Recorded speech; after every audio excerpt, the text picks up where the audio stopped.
Assalamu alaikum. My name is Isha Baz. I am senior graphic and UI UX designer with 6 years of experience in this field. I'm currently working on multiple projects with international clients through LinkedIn, and you can see my profile on Behance here. अस्सलाम वालेकुम, my name is Isa Abbas and I am senior graphic and UI UX designer. आज हमारा जो day 2 है, हम उसमें Photoshop के जो बेसिक्स हैं वो चीज़ें कवर करेंगे। एंड फ़ोटोशॉप में जो चीज़ें इंपॉर्टेंट होती हैं एक पोस्ट या डिज़ाइन स्टार्ट करने से पहले हम उनको डिस्कस करेंगे। सबसे पहले जो चीज़ हमारे लिए इंपॉर्टेंट होती है वो होती है कि हम जो कलर पैलेट है या ब्रांड किट है जो हम यूज़ कर रहे हैं वो उसका बहुत ज़्यादा इफेक्ट होता है। आप टाइपोग्राफी जो फ़ॉन्ट्स यूज़ कर रहे हैं उसका बहुत ज़्यादा इफेक्ट है। एंड आप जो अलाइनमेंट है आपकी वो अच्छी होनी चाहिए। तो पोस्ट में कुछ चीज़ें होती हैं जो हमने बहुत ज़्यादा जिनका हर पोस्ट में ख़्याल रखना होता है। सबसे पहले हम इनको वन बाय वन जो है वो डिटेल्स में डिस्कस कर लेते हैं। सबसे पहले हम ब्रांड पैलेट या ब्रांड किट जिसे कहते हैं हम वो देख लेते हैं। सबसे पहले आप जब पोस्ट कोई भी बनाते हैं, सोशल मीडिया पोस्ट बना रहे हैं, फ्लायर बना रहे हैं, हम अभी फ़ोटोशॉप की बात कर रहे हैं, तो उसके अंदर आपने एक लोगो जो होती है उसकी ब्रांडिंग फ़ॉलो करनी होती है। अब अगर आप स्टार्ट बिल्कुल ही लोगो से स्टार्ट कर रहे हैं तो आपको पता होगा कि अगर कोई भी एक ब्रांडिंग होती है वो उसमें एक स्पेसिफिक कलर्स थीम होते हैं जो किट बनी होती है उसकी, हमने वो फ़ॉलो कलर करने होते हैं। लेकिन हमने ये कोशिश करनी होती है कि हम ब्रांड किट से बाहर मत जाएँ। वही जो हमें लोगों के अंदर हमारे कलर्स हैं हम उन्हीं को यूज़ करके अपनी सोशल मीडिया पोस्ट या फ्लायर या कुछ भी बनाना चाह रहे हैं तो हम उसी के अंदर रहें। एंड मल्टीपल कलर्स यूज़ ना करें उसमें। जो हमारी परसेंटेज है कलर्स की, जो हमारा मेन प्राइमरी कलर है वो ज़्यादा 60 to 70% हम अपना मेन कलर यूज़ करें। एंड अगर उसमें हमने CTA ऐड करना है या फिर हमने कोई भी ऑफ़र या डिस्काउंट शो करना है उसमें हम जो है दूसरे कलर यूज़ कर सकते हैं, बट हम ब्रांड किट के अंदर ही रहेंगे। एंड नेक्स्ट जो चीज़ हमारी आती है वो होती है टाइपोग्राफी। आपके जो फ़ॉन्ट्स वगैरह होते हैं वो बहुत इंपॉर्टेंट रोल प्ले करते हैं। आप डिज़ाइंस किस तरह का कर रहे हैं, जैसे कि आप एक स्पेसिफिक टेक रिलेटेड पोस्ट बना रहे हैं तो उसके अंदर आप एक सीरियस फ़ॉन्ट जो है वो यूज़ करेंगे। जैसे एग्जांपल्स में हम ले लेते हैं, पॉपिन्स ले लेते हैं। हम उसमें पॉपिन्स अगर यूज़ करते हैं वो सीरियस बिहेवियर दिखा रहा होता है पोस्ट में। जैसे कि अगर हम एक जैसे प्रोडक्ट की बना रहे हैं, जैसे एक फैंसी प्रोडक्ट है या लग्जरी प्रोडक्ट है जिसमें हम बैग्स कर लेते हैं, हील्स या हील्स कह देते हैं, मेकअप कह लेते हैं। हम उनकी कोई भी पोस्ट बनाते हैं तो हम उसमें स्टाइलिश जो है फ़ॉन्ट यूज़ करते हैं, स्टाइलिश दिखाने के लिए, लग्जरियस थोड़ा सा व्यू दिखाने के लिए। जैसे हम किसी पोस्ट में फ़ंकी जो है फ़ॉन्ट यूज़ करते हैं, तो इस तरह जो टाइप्स ऑफ फ़ॉन्ट्स होती है ना वो बहुत मैटर करती होती हैं। इसी तरह ब्रांड किट जो होती है वो भी बहुत मैटर करती होती है। नेक्स्ट आती है अलाइनमेंट। आपका जो लोगो है, हमें कोशिश करते हैं कि हम पोस्ट जब भी बनाते हैं तो उसमें जो लोगो की प्लेसमेंट है वो हमेशा अपवर्ड में रखते हैं कि या तो मिड अलाइन हो टॉप पे या फिर जो है लेफ़्ट अलाइन हो टॉप पे। और हम अगर आपके पास जगह नहीं बनती डिज़ाइन वगैरह की वजह से, तब हमारी लीस्ट ऑप्शन होती है कि हम जो उसको लेफ़्ट इस साइड पे राइट पे जो है वो टॉप पे अलाइन करें। और उसके अलावा हम लोगो जो होती है, लोगो कभी भी हम नीचे जो है अलाइन नहीं करते होते, क्योंकि हमारा मेन जो होता है कंपनी हमने दिखानी होती है कि ये हमारी मतलब ये कंपनी है जिसकी हम सर्विसेज वगैरह वो करें, तो वो बहुत इंपॉर्टेंट होता है लोगो। तो हमने कोशिश करनी होती है कि हमारा जो लोगो है वो ऊपर आए। नेक्स्ट जो है हम फ़ोटोशॉप का जो इंटरफेस है एंड जो उसका पैनल है, हम उसकी चीज़ें जो हैं वो थोड़ी सी डिस्कस कर लेते हैं। जब फ़ोटोशॉप ओपन होगा तो उसका व्यू इस तरह का होगा। आप नेक्स्ट जो है न्यू फ़ाइल क्रिएट करेंगे। वहाँ पे आपके पास ऑप्शंस आते हैं कि आप जो फ़ाइल क्रिएट करना चाह रहे हैं, आप किस चीज़ की करना चाह रहे हैं। तो जो डायमेंशंस होती हैं वो डिफरेंस होता है उनमें। जैसे कि अगर आप सोशल मीडिया पोस्ट की कर रहे हैं तो आप उसका विड्थ एंड साइज़ जो होता है, विड्थ एंड हाइट होती है, वो आप उस लिहाज से रखेंगे। वो फेसबुक, इंस्टाग्राम पे पोस्ट होनी है या लिंक्डइन पे पोस्ट होनी है। इसी तरह जो अगर आप कोई थंबनेल करना चाह रहे हैं डिज़ाइन, तो उसके लिए जो है डायमेंशंस और होंगी। और ब्रोशर्स है, कोई फ्लायर है या बिज़नेस कार्ड है, इन सब की जो डायमेंशंस होती हैं वो डिफरेंट होती हैं।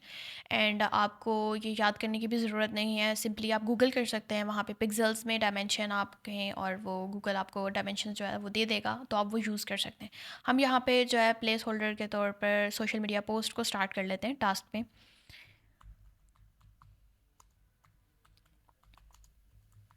नेक्स्ट आप सेटिंग में देखते हैं कि आप यहाँ से रीनेम कर सकते हैं अपनी फ़ाइल का नेम। नेक्स्ट आप देखते हैं कि यहाँ पे आपने पिक्सल सेलेक्ट होना चाहिए। एंड जो इंचेस एंड सेंटीमीटर्स ये डिफरेंट डिज़ाइंस के लिए होता है। अगर तो आप एक प्रिंट या फिर प्रिंट मीडिया बनाना चाह रहे हैं, मतलब प्रिंटिंग के लिए आपकी फ़ाइल जाएगी, जैसे कि बिज़नेस कार्ड होता है या फिर कोई पोस्टर है या कोई फ्लायर है या कोई स्टैंडी है या पैनाफ्लेक्स है, कोई भी जो चीज़ प्रिंटिंग में जाएगी आप उसको इंचेस या सेंटीमीटर में रखते होते हैं।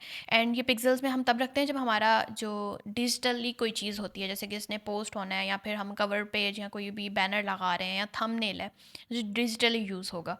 एंड यहाँ पे डायमेंशन जो है हमने अभी इस सोशल मीडिया पोस्ट की रखी हैं 1080 एंड 1080।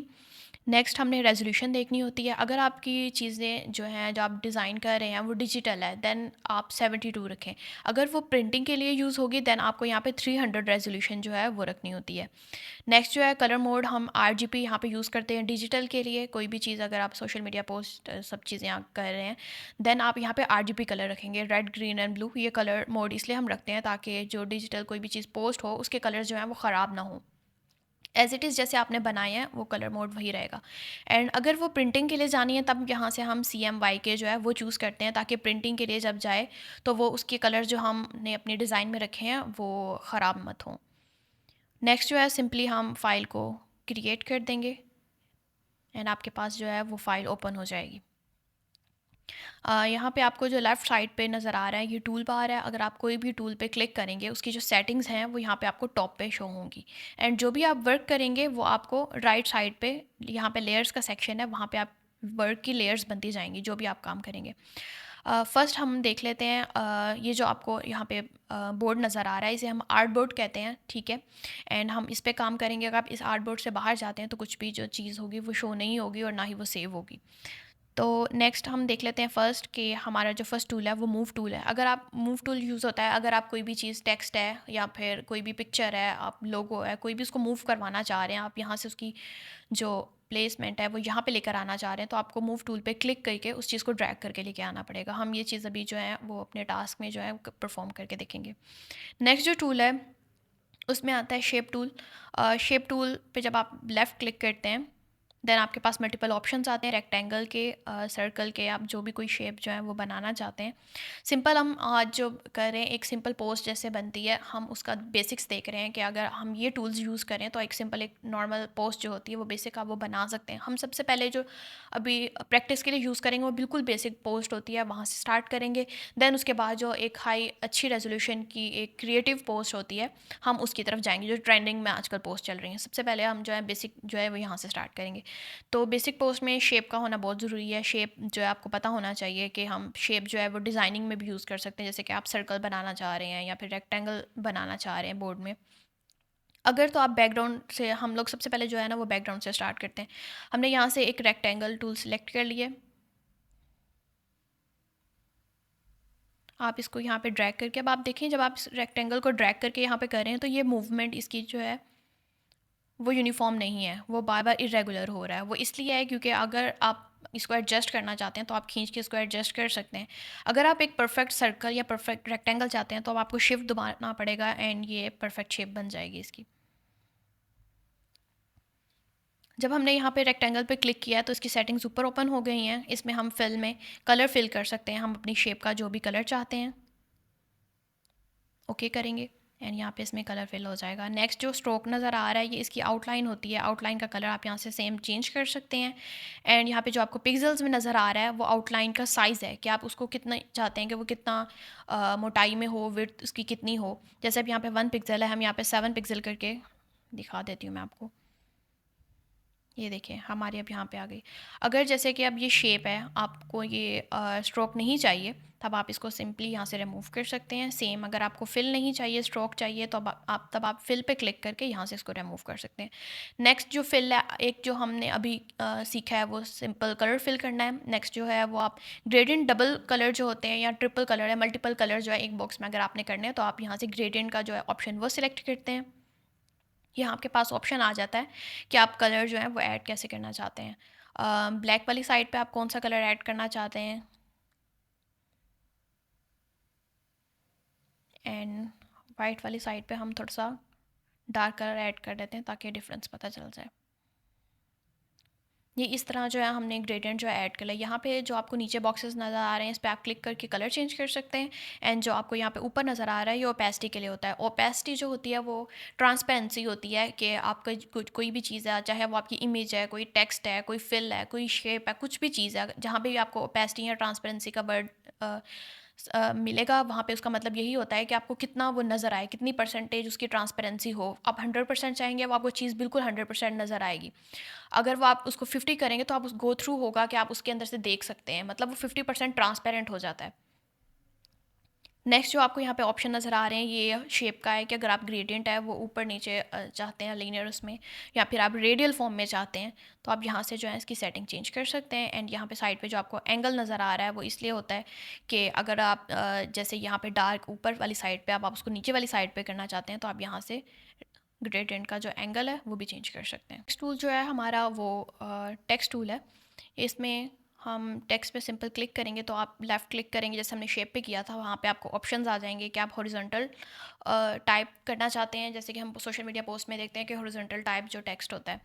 एंड अगर आप वर्टिकल में लिखना चाहते हैं टेक्स्ट को, तब आप जो है यहाँ पे क्लिक करेंगे। हॉरिजॉन्टल में हम करके देख लेते हैं। यहाँ पे हमने क्लिक किया है, यहाँ पे आप टेक्स्ट जो है वो एंटर करेंगे। अब आपने इस टेक्स्ट को कभी भी एडिट करना है, इसमें ऐड करना है, इसका कलर चेंज करना है या इसका साइज़ बढ़ाना है, तब हमेशा आपको टेक्स्ट जो है इस चीज़ का अपने रखना है ध्यान कि टेक्स्ट जो है वो सिलेक्टेड हो। इस पर डबल क्लिक करके टेक्स्ट को सिलेक्ट कर लेते हैं। यहाँ पे हमने टेक्स्ट पे क्लिक किया है, तो इसकी यहाँ पे सेटिंग्स आ गई हैं। आप यहाँ से इसका फ़ॉन्ट चेंज कर सकते हैं, आपने इसको बोल्ड रखना है, रेगुलर रखना है, इसका साइज़ कितना होगा यहाँ से आप बढ़ा सकते हैं, और यहाँ से इसका कलर चेंज कर सकते हैं।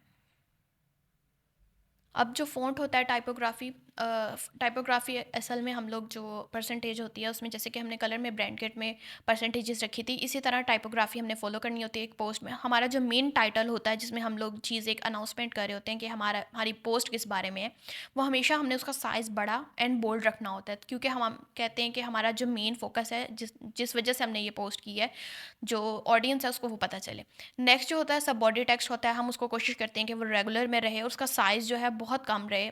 जैसे कि अगर आप 40% जो है वो टाइटल का रखते हैं, तो 20% या 15% जो है वो सब बॉडी टेक्स्ट का जो है साइज़ होना चाहिए। नेक्स्ट जो आता है, उसके बाद अगर आप पॉइंट्स वगैरह पोस्ट में ऐड करना चाह रहे हैं या बटन ऐड करना चाह रहे हैं, सी टी ए का बटन मतलब ये होता है कि कॉल टू एक्शन। अगर आप किसी को पोस्ट बना रहे हैं, जैसे कि अगर एक प्रोडक्ट सेल करने के लिए आपने पोस्ट बनाई, ये प्रोडक्ट रखा है वहाँ पे, तो आप अपनी ऑडियंस को बोलेंगे click now, order now, buy now.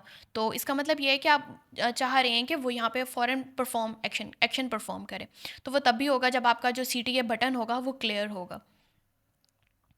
Next में हम टेक्स्ट को जो है वो कैसे एडिट करेंगे मैं आपको बता देती हूँ। हम यहाँ से इसका साइज़ बढ़ा के देख लेते हैं। अब देखें, जो हमने वर्क यहाँ पे परफॉर्म किया है वो साइड पे आपको लेयर्स में नज़र आ रहा है। हमने सबसे पहले जो है एक शेप ऐड की थी, वो शेप की लेयर जो है वो नीचे आ गई है, एंड ऊपर जो है टेक्स्ट की लेयर आ गई है। अगर हम लेयर को ऊपर नीचे करना चाह रहे हैं तो हम वो भी कर सकते हैं। जैसे कि अब आप यहाँ पे शेप चाह रहे हैं ये टेक्स्ट के ऊपर आ जाए, तो हम इसको ड्रैग करके ऊपर ले आएंगे। अब देखिए यहाँ पे जो शेप है उसने टेक्स्ट को हाइड कर दिया। अगर आप ऐसे टेक्स्ट जो है वो नीचे चला गया है, फिर आप इसको ऊपर कर सकते हैं। तो आपने कभी भी कुछ शेप बनाई है या टेक्स्ट है कुछ भी, आप उस पर डबल क्लिक करके या फिर उसमें दोबारा उसकी सेटिंग्स में जाके आप उसको दोबारा चेंज कर सकते हैं। ऐसा नहीं है कि आपने एक दफ़ा जो चीज़ बना ली है वो चेंज नहीं हो सकती। आज जो हमने अपने लेक्चर में किया है उसमें हमने जो पैनल है उसका थोड़ा सा नो हाउ किया है कि हमें एक सिंपल अगर पोस्ट बनानी है तो हमें जो चीज़ें रिक्वायर होती हैं, shapes, text, alignment, and colour theory क्या होती है, एंड टाइपोग्राफी क्या होती है, जो हमारी इंपॉर्टेंट चीज़ें होती हैं, बहुत बेसिक्स होते हैं, लेकिन ये बहुत ज़्यादा इंपॉर्टेंट होते हैं हमारी पोस्ट के लिए। तो हमने आज वो चीज़ें कवर की हैं। एंड हमारा जो डे 3 होगा उसमें हम नेक्स्ट जो है वो मूव करेंगे प्रॉपर कि क्लिप एंड मास्क क्या होता है, अगर हम एक पोस्ट बना रहे हैं तो उसमें क्या क्या चीज़ें प्रॉपर इंपॉर्टेंट होती हैं। अभी जो आपको बनाई है आप इसको यूज़ करते हुए जो है एक सिंपल बेसिक पोस्ट जो है उसकी प्रैक्टिस कर सकते हैं। Thank you.